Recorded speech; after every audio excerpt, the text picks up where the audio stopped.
Moi, j'ai toujours de très bons souvenirs du Téléthon parce que nous avons été très nombreux à manifester de près ou de loin notre sympathie pour le Téléthon. Vous ressentez ça encore, Cécile Rolliou, même si l'on dit qu'aujourd'hui les gens donnent de moins en moins?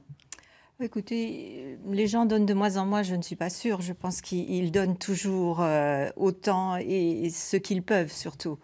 Oui, bien sûr, c'est une motivation qui persiste et j'ai envie de dire heureusement parce que les personnes malades en ont vraiment besoin et leurs familles aussi. C'est un soutien inébranlable qui leur permet de tenir toute une année face aux conséquences de la maladie, à son évolution. On va y revenir, mais je voudrais d'abord, Christian, que vous me parliez un petit peu de votre quotidien de bénévole, parce que être bénévole, contrairement à vous, Cécile, qui êtes salariée par le Téléthon, être bénévole, c'est un accompagnement de tous les instants. C'est pas quelque chose d'évident, même si j'ai un peu de mal à croire que vous êtes à la retraite, parce que vous me semblez tellement jeune, mais malgré tout, vous donnez beaucoup de votre temps. C'est quoi votre quotidien?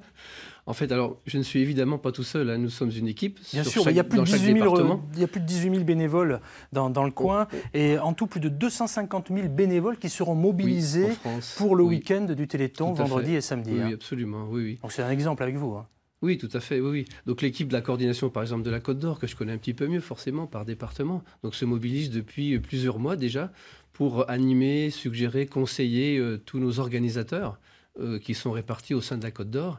Et en même temps, on a une grosse responsabilité sur ce qu'on appelle la remontée des fonds, c'est-à-dire la collecte de toutes les recettes qui seront faites dans chaque animation. Ça veut dire, Christian, que vous prenez votre gilet jaune, le gilet du Téléthon, attention, par les temps qui courent, il ne faut pas dire n'importe quoi, votre veste jaune, voilà, avec le petit badge, et vous allez quêter, vous allez essayer de récupérer un petit peu d'argent, motiver les gens aussi pour monter des animations, c'est ça votre quotidien? En fait, voilà, notre rôle, c'est de motiver, de trouver des nouveaux organisateurs, de les conseiller sur la manière et la façon d'organiser une animation, et puis voir comment on peut optimiser quelque part cette remontée de fonds, ces recettes qui nous sont très utiles, bien sûr, pour l'association et faire vivre nos malades et les soigner, bien sûr. Et oui, parce que la collecte permet de recruter des fonds pour la recherche, mais on le sait moins pour l'aide aux familles des enfants. Et là, je me tourne vers vous, Cécile Rolliou, parce que vous avez une casquette de directrice du service régional à FM Téléthon Bourgogne-Franche-Comté, parce que vous allez au quotidien de ces malades et de ces familles de malades qui sont peut-être avec nous d'ailleurs ce matin. Qu'est-ce que vous leur dites?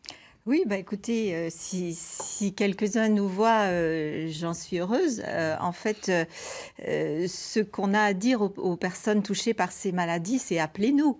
Nous avons un service donc composé de professionnels qui s'appelle des référents parcours de santé. On va mettre un téléphone en Bourgogne et un téléphone en Franche-Comté pour que voilà, tout le monde soit bien éclairé. Voilà. Parce que ce n'est pas le 3637 où là on fait les dons. Non. Là, ce sont vraiment des téléphones pratico-pratiques. C'est ça. Qui en a au bout du fil et qu'est-ce qui se passe? Alors, on a au bout du fil quelqu'un donc de notre équipe du service régional. Généralement, c'est l'assistante, mais ça peut être aussi directement un référent parcours de santé parfois. Dans tous les cas, il y aura un accueil chaleureux et assez professionnel aussi, puisque notre vocation, c'est quand même déjà dès le premier appel d'une personne d'arriver à comprendre de quelle maladie elle est touchée et aussi qu'elle nous dise les quelques petites choses, grandes choses qui peuvent nous être indispensables pour enclencher notre accompagnement.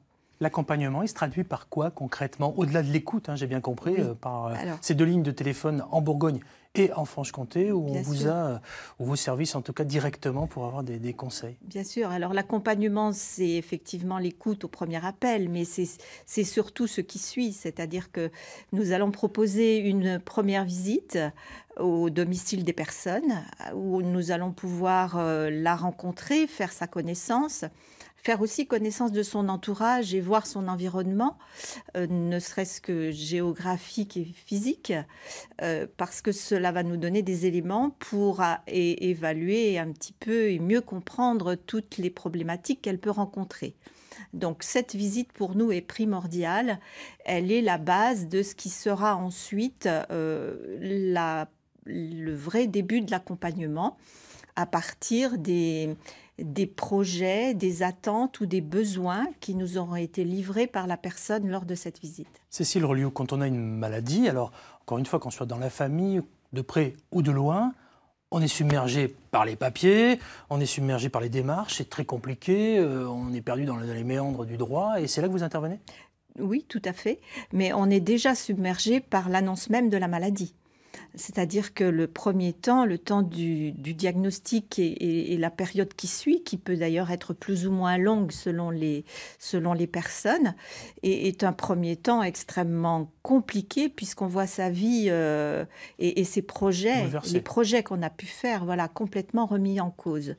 Donc ce premier temps-là est souvent le premier temps sur lequel nous attendent les personnes, c'est-à-dire pouvoir, une fois le moment j'allais dire, de stupéfaction et de gros bouleversements un petit peu gérés, on va dire, avec ses propres moyens, la personne va être intéressée pour savoir l'expérience des autres personnes, savoir l'expérience que nous, en tant que professionnels, on peut leur livrer de comment ça peut se passer à l'avenir. Et ça recouvre tous les domaines. Cécile Rolliot, est-ce que c'est gratuit de faire appel à ces 2 numéros de téléphone pour prendre contact avec vos services en Bourgogne-Franche-Comté? Ah oui, bien sûr, c'est gratuit puisque notre service avec ses 11 professionnels est intégralement financé par les dons du Téléthon. Alors vous faites bien de parler des dons du Téléthon, Voilà. parce que mon copain Pascal Obispo a quitté l'île aux oiseaux, le bassin d'Arcachon, pour donner un petit peu de son temps. Et ce week-end, il sera sur France Télévisions pour 30 heures. Et je voudrais qu'on l'écoute, bon, au-delà du nom qui peut représenter pour beaucoup de monde, Pascal Obispo s'est investi et sera le parrain de ce Téléthon. Je vous propose de regarder le clip pour ce week-end. C'est l'histoire de parents révoltés face à la maladie. C'est l'histoire d'enfants qui ne pouvaient plus marcher. Des enfants qui étaient nés pour vivre sous des bulles. Des maladies qui attaquent aussi la vision, le sang, le cerveau, le foie. Des maladies génétiques qui avancent sans laisser de répit.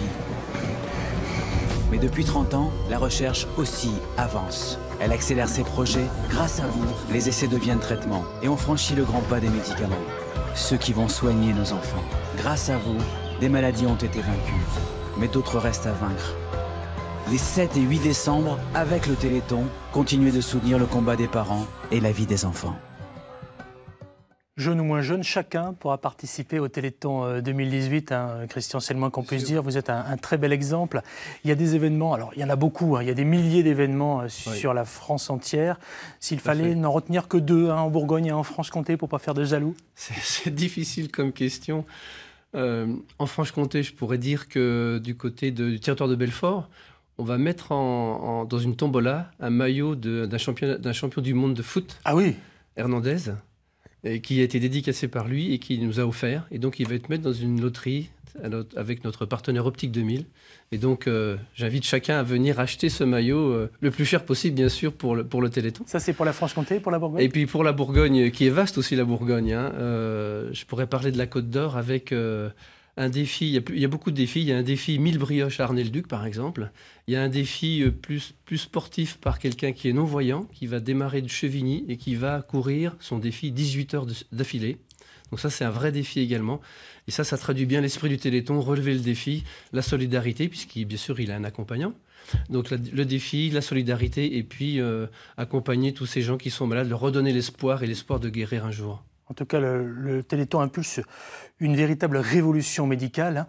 On n'est pas là pour en parler ce matin, mais je suis certain que celles et ceux qui sont intéressés par le sujet, à un moment ou à un autre, on zappera sur France Télé, sur ces écrans connectés, parce que ça dure 30 heures.